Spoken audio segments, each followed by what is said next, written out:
Salut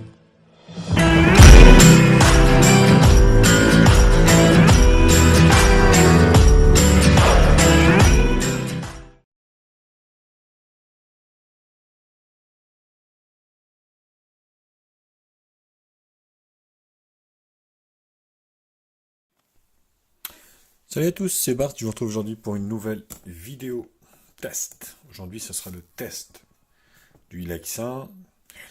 Donc j'ai eu le temps voilà, d'utiliser ça quelques semaines. Donc voilà, je vais vous faire un retour là-dessus, bien sûr. N'hésitez pas, comme d'habitude, à liker la vidéo, à la partager sur les réseaux sociaux, me mettre un pouce bleu si la vidéo vous a plu. Abonnez-vous à ma chaîne et c'est parti mon kiki. Donc le téléphone est là. Alors, ça se ouvre comme ça. Je l'ai remis dans la boîte. Donc on va revoir les caractéristiques de ce téléphone au niveau de la boîte. Donc on peut lire qu'en fait c'est un OS 8.1.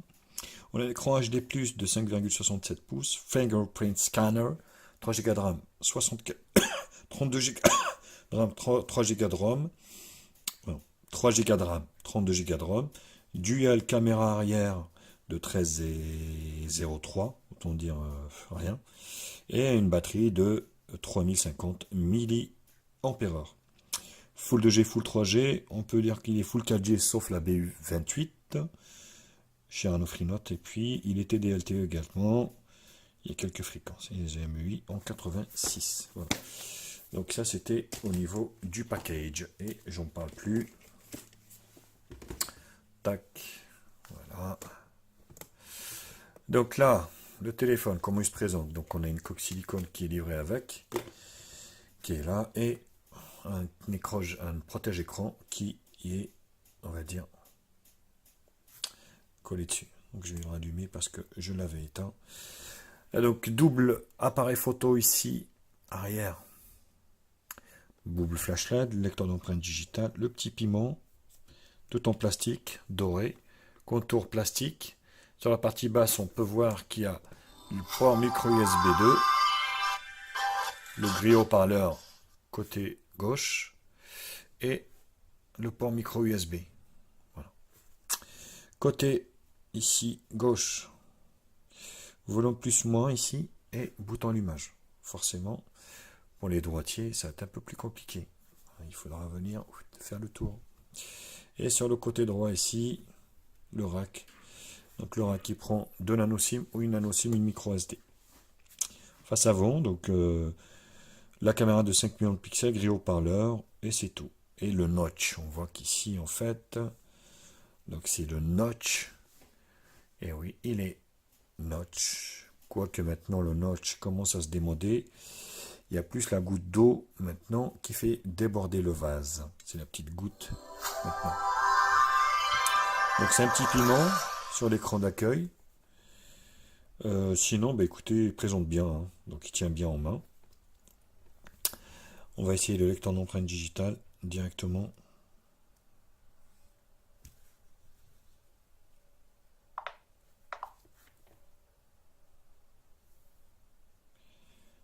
Voilà, il fonctionne bien, hein.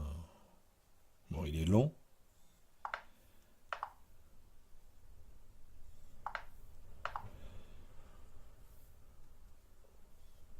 Voilà. Bon, il n'est pas très rapide, hein. Il n'est pas très rapide, mais il est efficace et c'est le plus important. J'ai oublié d'en parler sur la partie haute ici, vous avez le jack 3.5. Pour info, ce test, c'est la deuxième fois que je le filme. La première fois, ma carte mémoire a cramé. Du coup, j'ai perdu. J'avais fait 3-4 tests d'un coup. Je suis mais vraiment dégoûté tout le temps que ça me prend. Et là, voilà, je suis obligé de reprendre, pour la petite anecdote, reprendre tous mes tests. Donc le test a été déjà fait. Il a cramé. Et là, je suis en train de le refaire. Donc au niveau de l'interface, on est sur du stock, hein, donc Google, avec Google Now, et le volet notification d'ailleurs. Donc hop, là les raccourcis, voilà. Donc là vous avez un tiroir d'applications, vous avez bien la radio, donc c'est exactement le même thème, hein, vous voyez, les icônes arrondies, il y a a pas de souci là-dessus, quoi. Et au niveau des paramètres, on est pareil sur du stock, le réseau, les appareils connectés, batterie, affichage, son, stockage, voilà, DuraSpeed, activation, Google, programmation, le système, vous voyez, langue et saisie, on est bien sûr sur le Ila X1, Android 8.1.0, correctif du 5 novembre, c'est pas très vieux, j'ai eu déjà des mises à jour au tas, d'ailleurs, qui est ici, vous voyez. Voilà. Donc c'est pas très très vieux, c'est bien, au moins, voilà, c'est suivi et c'est plutôt un gage de confiance. En appuyant ici, vous avez là les fonds d'écran, les widgets. Il n'y a pas de LED de notification sur ce modèle. Par contre, il est bien OTG. Et ça, c'est un bon point. Vous allez pouvoir lire voilà, des contenus extérieurs comme ça, dessus, sans aucun problème, évidemment. Tac.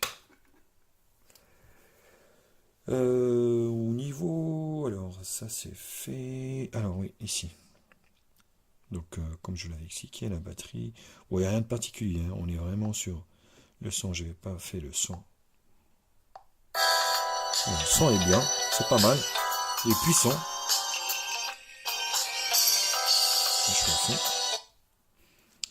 C'est quand même puissant au niveau du son. Il n'y a rien à dire.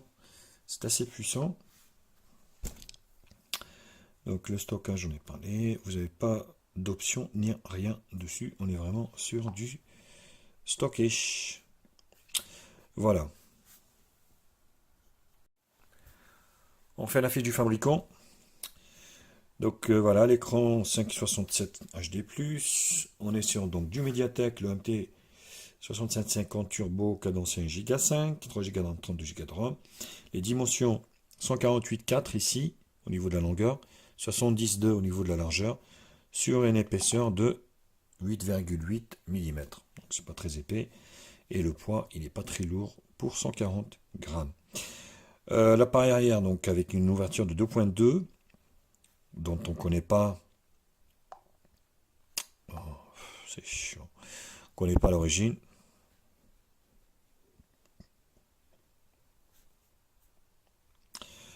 Donc la batterie de 3000, full 2G, full 3G, full 4G, sauf la B28. Voilà, donc il a été commercialisé depuis février 2018. Il n'est pas métallique, ça c'est une erreur, c'est une connerie. Donc il existe en gold, c'est ce que j'ai, bleu ou black. Voilà. Donc le fameux octa-core de chez Mediatek. Le GPU un Mali T861P2.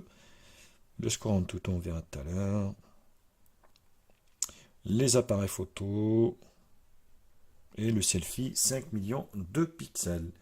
Donc c'était la première partie, présentation et spécification. Je vous retrouve juste après pour la partie benchmark.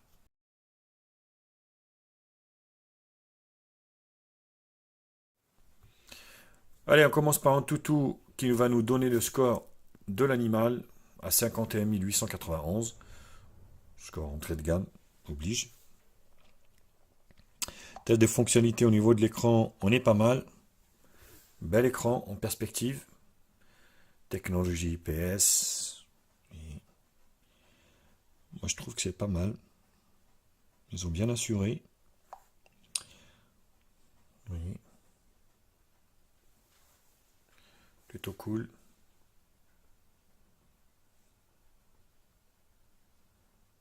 Dégradé des gris. Oui.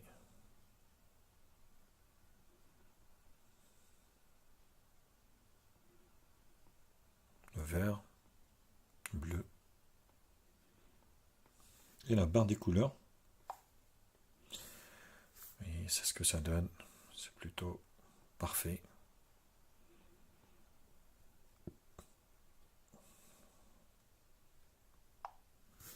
Le multitouche. 5. On va remettre la coque.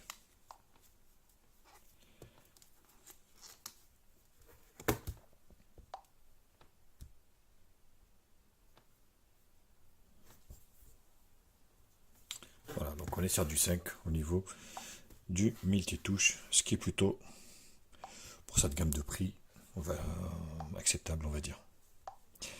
Alors, mon appareil. Donc, lui, il a X1, le T6750, Android 8.32 bits,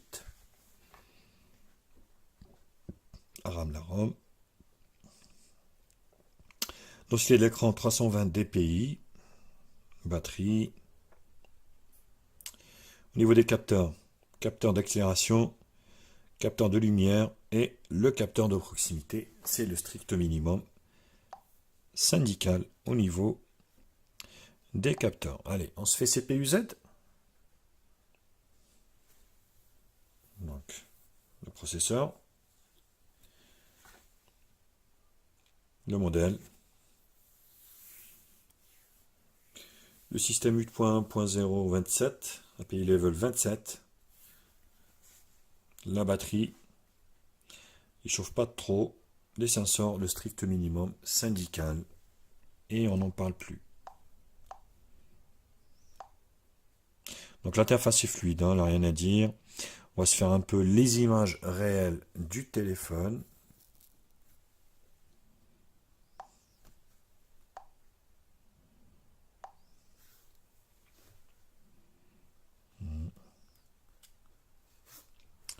Voilà, vous voyez, plutôt sympathique.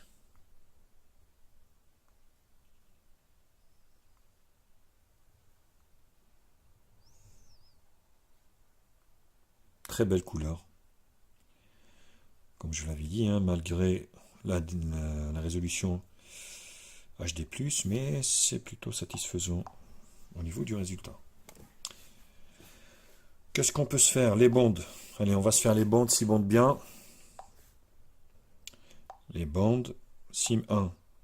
Donc Full 2G, Full 3G, 900, 850, 2000, 1900, 2100. 4G, B1, B3, B7, B8, B20, 38, 30, 40, 41. Donc voilà, c'est plutôt pas mal. Et la SIM 2, Full 2G, Full 3G. Donc d'où en fait ce processeur a été, je sais pas, a été utilisé sur mais je vous dis même pas le nombre de modèles parce que c'est tellement énorme,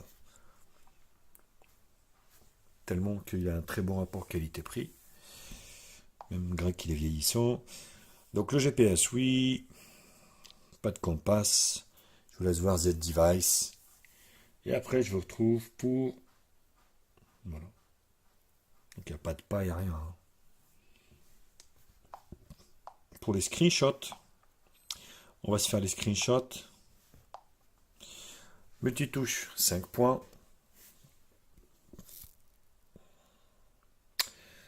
Euh, 3D Mark. Ouais, c'est peut-être mieux avec la lumière quand même. Voilà. Ça va être beaucoup mieux. PC Mark, 3772. Geekbench, 622, 2486 multi-core. Et le score en toutou qui est de 51 100, 891, 52 000.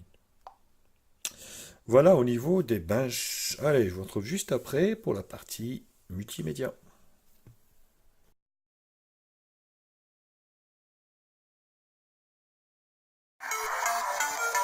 Le son est criard, comme vous pouvez le voir. Très criard même.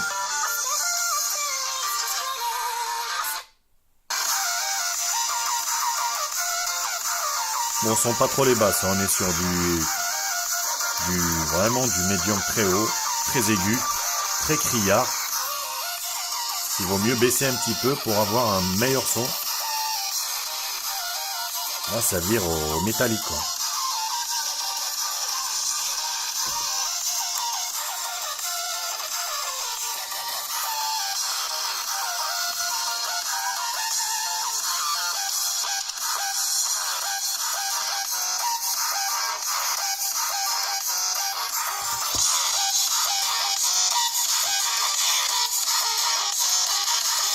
C'est mitigé, hein.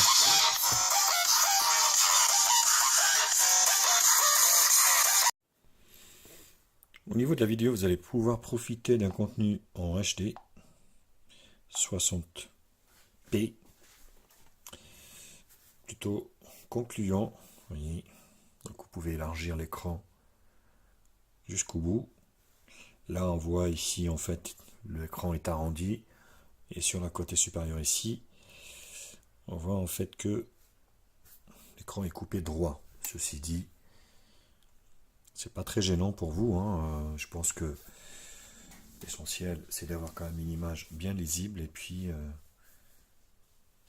d'avoir un contenu vraiment super.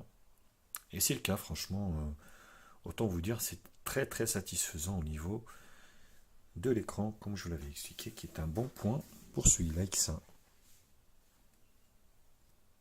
Vous voyez, les couleurs sont bien vivantes, hein, vous voyez. Donc un bon point. Le GPS fonctionne très bien sur ce téléphone, donc il n'y avait pas de souci au niveau, on va dire, de l'orientation. Ça fonctionne plutôt bien, d'une manière fluide. Voilà, il ne va pas vous mettre à 4 mètres de la route. Il ne va pas non plus vous, on va dire, vous... je suis fatigué moi. Au niveau des décrochages, il n'y a pas de décrochage, donc voilà, il vous emmènera où vous voulez. Alors, test du GPS du Hila X1. Voilà, donc là, on va arriver sur la partie répertoriée sur le GPS. Vous allez voir que c'est plutôt pas mal quand même. Ça... Hop, je vais vous enlever le fil là comme ça. Voilà. Vous voyez, ça fonctionne bien, ça décroche pas. Dans 150 mètres, prendre à droite sur rue des Mouettes. Vous voyez, ça fonctionne plutôt bien. Maintenant, au niveau du GPS, franchement, c'est très rare où on trouve un Prendre à GPS droite qui sur bloque. rue des Mouettes. Même sur du Mediatek, on arrive à trouver quand même, on va dire, des GPS qui fonctionnent très bien, qui ne décrochent pas et qui nous, voilà, qui nous acheminent vers la destination sans aucune encombre. Dans 100 mètres, au rond-point, Encore un bon prendre la point pour troisième ce sortie sur rue de Hila l'Océan, X1. D16. Allez, on commence la partie jeu par Subway Surfer. Moi, je ne vais pas faire la mise à jour. Mais vous voyez, c'est plutôt concluant. La ROM est bien optimisée. Et il n'y a aucun bug de constater.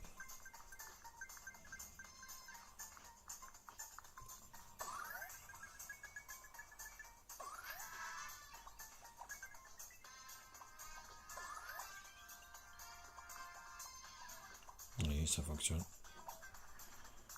plutôt bien.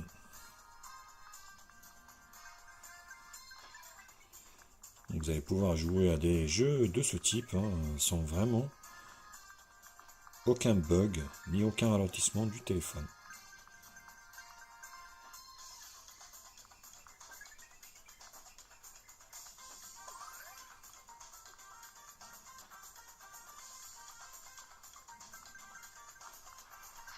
Voilà, c'est plutôt concluant pour ce Subway Surfer. Allez, on enchaîne avec Jetpack Joyride. On va essayer de voir si c'est plutôt concluant. Et c'est le cas. Dire que j'ai fait le test de ce téléphone 2 fois.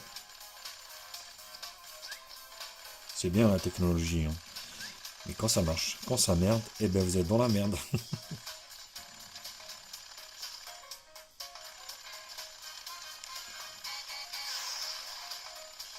Comme disait mon fiston. Bah, papa, je savais pas que la carte mémoire, elle pouvait casser. Ben si.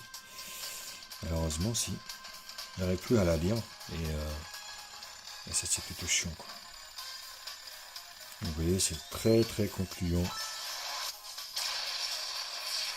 Voilà, c'est vraiment concluant. J'ai pas ressenti, je vous disais, la ROM, elle est vraiment super bien optimisée pour du Mediatek. Et donc, c'est plutôt concluant. On va s'en arrêter là. Allez, on termine par Sonic Dash.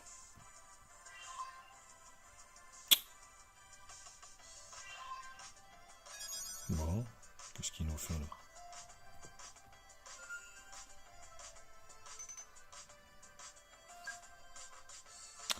Mais on veut jouer, nous. Tu nous emmerdes avec tes trucs. Allez, c'est parti. Et vous allez voir, c'est plutôt concluant, c'est pareil. Au niveau de Sonic Dash, c'est vraiment super fluide. Le téléphone réagit bien.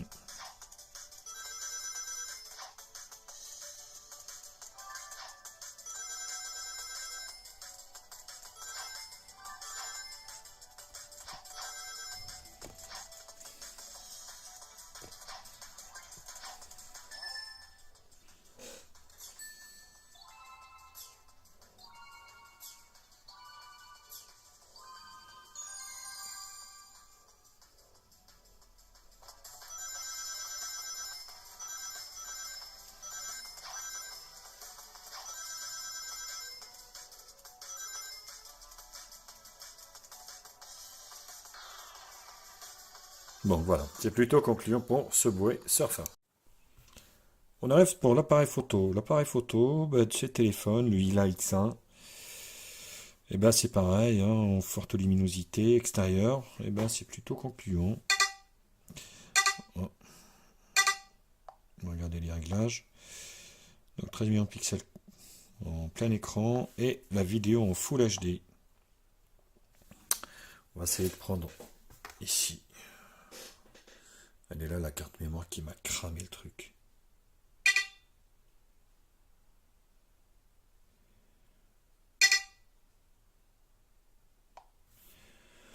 Oui, c'est plutôt pas mal, hein.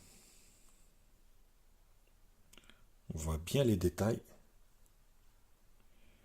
Oui, ça, c'est le métal de la clé USB. Et sur la caméra de devant, donc là vous avez bien sûr le mode Blur et Panorama. Là vous avez les filtres. Moi j'ai oublié d'en parler. Sur la caméra de devant, Wistiti.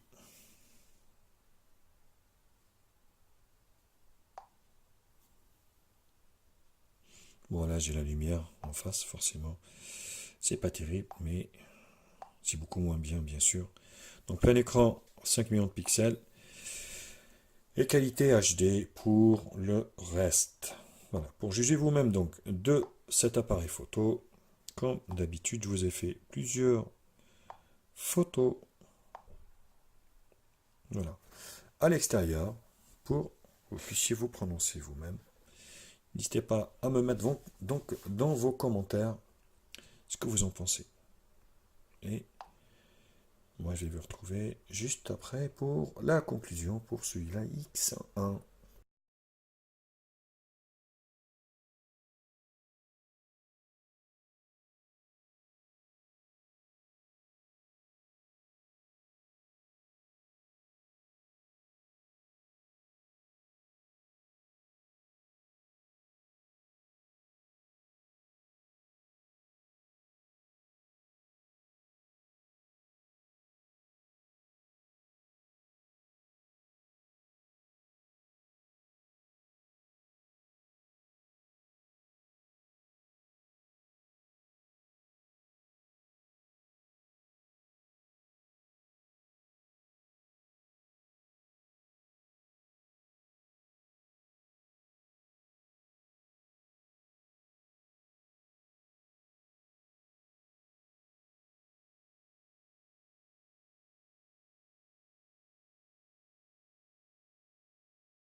Alors la caméra arrière, double caméra arrière de ce Ila X1 qui peut filmer en Full HD, non stabilisé bien sûr,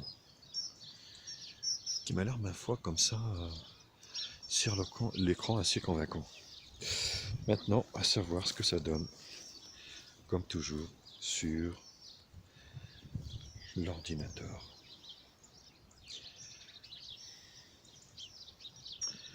Oui.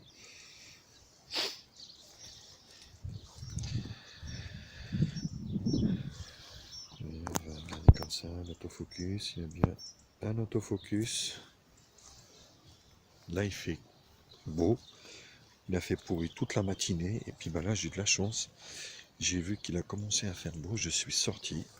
Je me suis dit, bah tiens, il faut absolument que je fasse mes tests vidéo.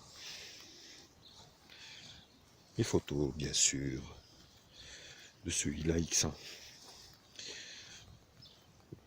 Marque inconnu du bataillon, mais qui, ma foi, mérite d'exister.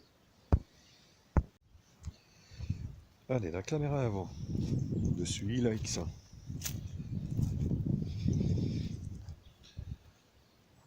Là, c'est mieux, là j'ai le soleil. J'ai pas le choix. Comme ça, là.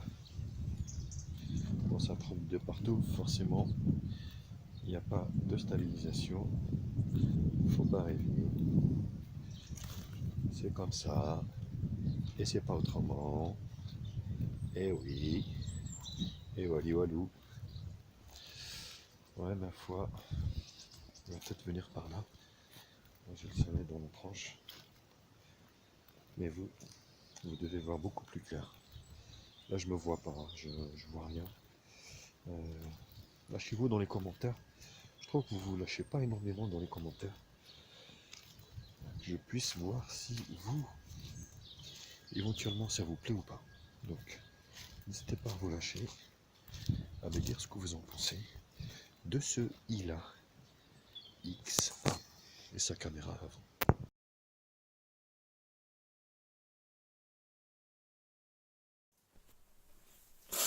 Conclusion. Écoutez, pour un modèle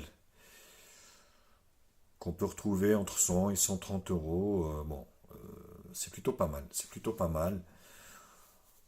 Après, c'est vrai que par rapport à ce qui se fait de nos jours avec ce processeur vieillissant, on peut se dire, oui, ben, ils auraient pu mettre 4 Go de RAM, 64 Go de stockage. Voilà, c'était possible, hein, ce prix-là. Mais bon, voilà, c'est une marque qui est vendue sur Amazon, donc vous bénéficiez normalement de 2 ans de garantie, ce qui est plutôt un bon point là-dessus. Donc, pour moi, oui, c'est assez concluant, malgré que l'on va dire le plastique et tout ça, les finitions, on est pas sur du métal, forcément. Mais bon, c'est un téléphone qui est assez fiable pour moi et que vous pouvez vous procurer sur Amazon assez facilement. D'ailleurs, je vous mets un lien d'achat en bas dans la description. Voilà, bah écoutez, c'était tout. N'hésitez pas surtout à liker la vidéo, à la partager sur les réseaux sociaux. Voilà, je vais baisser ça un peu. Mettre un pouce bleu si la vidéo vous a plu. Abonnez-vous à ma chaîne. Vous avez un lien d'achat en bas. Donc vous avez le blog, l'application. Vous avez la seconde chaîne, bien sûr. Et moi, je vous retrouve très vite pour d'autres tests high-tech sur ma chaîne. Salut les copains. Allez, à bientôt. Ciao, ciao. Bienvenue sur la chaîne de Média Info. Oublie pas de liker, oublie pas de commenter. Abonne-toi pour plus de vidéos. Tu es sur la chaîne de Média Info. Oublie pas de liker et de partager. Abonne-toi et abonne-toi pour plus de vidéos.